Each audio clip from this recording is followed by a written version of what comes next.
why is your approach different than all these other bodywork options out there? And maybe a little bit about the time as well. So there's been other forms of deep tissue release. They come under many different names, but they're really variations on the same theme. As I said a little earlier, it's an attempt to force a system that can't be forced.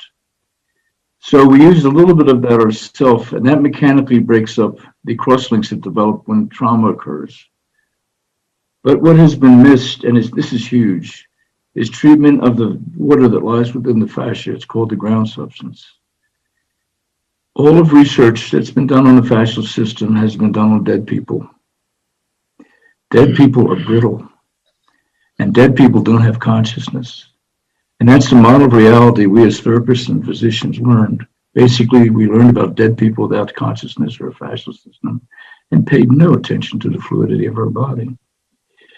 So that as we go through trauma, the vector of energy is thrust into us, whether it's by hit by a car, childbirth, falling down steps, whatever it is, that changes the viscosity of the ground substance, which should be fluid and allow the tissue to glide.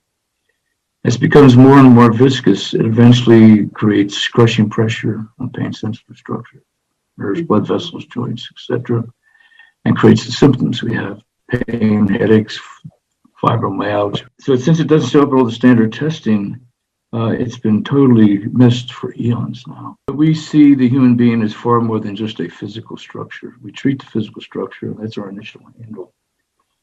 But the reason for the time factor is it allows for a number of phenomena to occur, and these phenomena are absolutely essential for true healing to occur. The art of myofascial release is to feel the restriction in that person's body. Everybody has a different pattern in their body. So as therapists, we learn protocols, one size fits all.